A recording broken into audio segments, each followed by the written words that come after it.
Hey, basil is #1 my favorite herb, hands down, 100% across the board. It is so versatile too. I can chop it up and put it in salads. I can make a pesto out of it, make that caprese salad. Oh, I want some of that actually right when we're done filming here. I think I'm gonna make it again. But the problem is, as I've said in many videos about basil, when it blooms, it's great for the bees. In fact, can you hear them? They're buzzing around me right now. The problem is, as soon as it blooms, it starts to send off a bitter flavor into the leaves. Now, try as I might to keep on top of pinching it back all the time to keep it from flowering, inevitably, it does it anyway.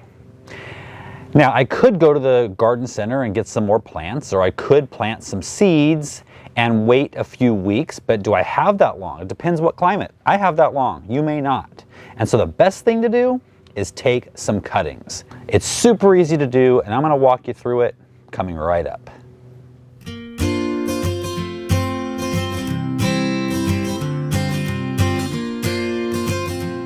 So the first step in cuttings of anything is to find the right plant material. We're not going to find a lot of it out here because the #1 rule is if there's a flower on the end of it, it's putting its energy into making seeds and not roots. Now here in the backyard, we've got some good looking basil that is not blooming. So I am going to clip it off. Now always make sure that you bring a container of water out to the garden with you, because we want to keep these well hydrated at all times. As soon as you cut them, they're already starting to die. So this is like intensive care. It's the ICU ward. We need to make sure these stay alive so we can get our cuttings. And here we've got some great options for our purple basil. And when you cut all these, you want to leave, these are called leaf nodes, where the leaves are coming out of the stem. And so you want to get a few on there that you're going to be able to submerge. So cut the stems as long as possible. And then we can figure them out once we get inside. I've got some holy basil here that I want to take cuttings of. And holy basil is a bit different because it's a perennial basil, so it does have a little bit woodier stems, but it works from cuttings as well. The problem is on this one, finding one that doesn't have blooms that are all bloomed out, because this one has bloomed and I never cut it back, so it didn't inspire a lot of new production. So I'm going to have to dig deep for this one. So you can see all the stems, almost all the stems, have these dead blooms on the end. We don't want to use that. So I'm looking in here a little deeper, and I found some that are short. So I'm going to grab a few of these and get them as long as I can.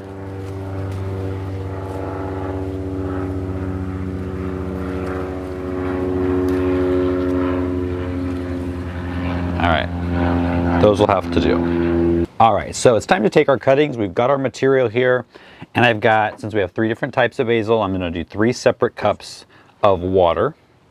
I've got some clippers, some alcohol to sterilize them, and some cotton balls. So first thing I want to talk about are the leaf nodes, which I already mentioned, and that is anywhere along a stem that the leaves grow from. So you can see there's a leaf node here, here, here, here. So those are where the new stems and the new leaves grow from, but they're also in a cutting where the roots come from. And so we want to make sure that if you can have a set of 2 or 2 sets of 2 under the water, that gives you twice the possibility for roots. So on some of these it will be possible, this one might be. So what I'm going to do is I'm going to cut off the bottom set of leaves. I'm going to cut off the second set. And this is still too much leaf at the top, because you have to remember that these plants are now having to, or these stems are now having to support the life of whatever leaf, whatever greenery is left. And there are no roots to do that. So it's just the stem on its own. So I'm actually going to take off another set .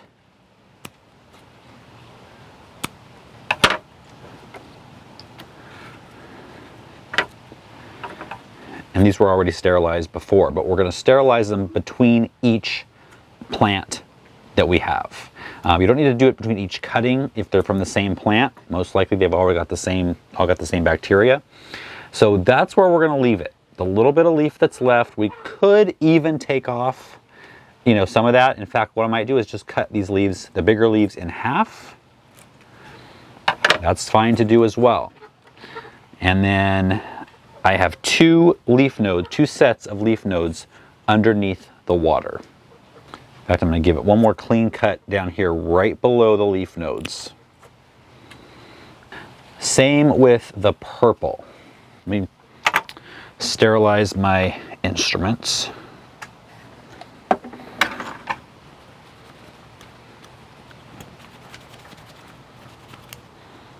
Okay.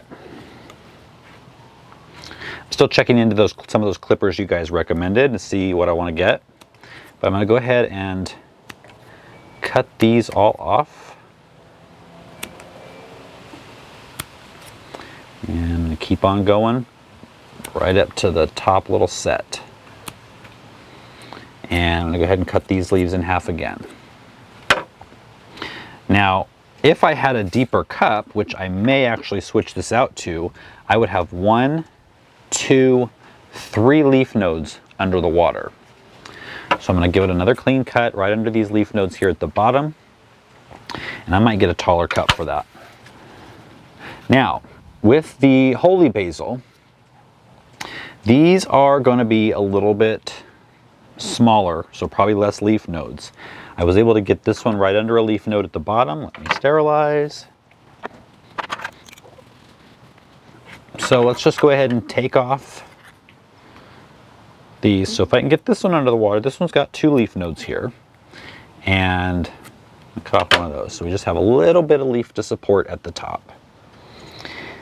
And you don't want to, so this is going to be a little bit more difficult because you don't want the leaves going under the water because then they're going to rot and they're going to foul the water. So we want to just kind of hang them on the edge. All right, so that's the first step. Now I took cuttings just like this 10 days ago and we have really good roots forming. On the green. Whoa, the holy basil.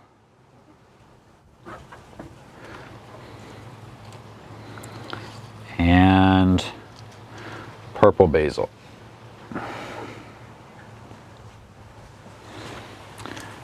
So now we got to pop these up into some potting soil.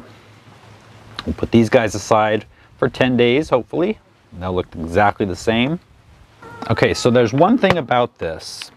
You want pre-moistened potting soil, super wet, because these are used to growing in nothing but water. So we don't want to shock their system too bad by putting them in they don't want to touch anything dry. So make sure it's pre-moistened and you do not let it dry out for the next probably 5 to 7 days until it starts some secondary roots that are going to be used to the soil that it's in.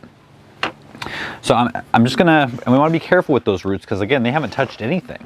They've been suspended in water. So you want to take a pen or a pencil, make a hole.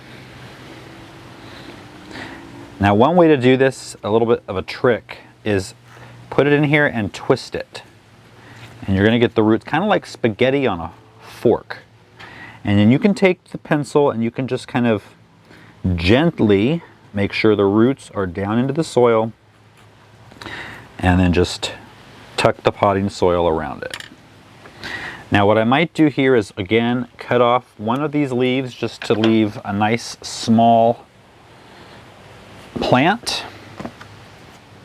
Now see what happened. This has 2 leaf nodes, but this one wasn't under the water.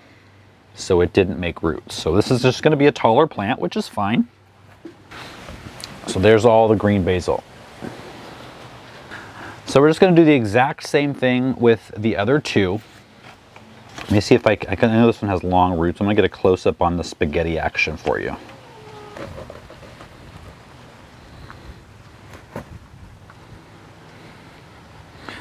Okay, so we're just going to give it a little twist just to get the roots down in there. And then with the pencil, just kind of gently spread them out. Now we're going to leave some roots because it can only go so deep. There's going to be some roots outside of the soil, and that's okay. Those will just either die and fall off, or you can just take them off right now. Not a big deal. So it is just that simple. Probably within another week or two, I'll be able to take all those cuttings that are in the potting soil, take them out to the garden, put them in, no problem, and within another week or two after that, they're already going to be ready for some harvest. Now, if you watched the video a couple weeks ago on doing the tomato cuttings, it was very similar, and I heard from a lot of you saying that within a day, all of your tomato cuttings had wilted over.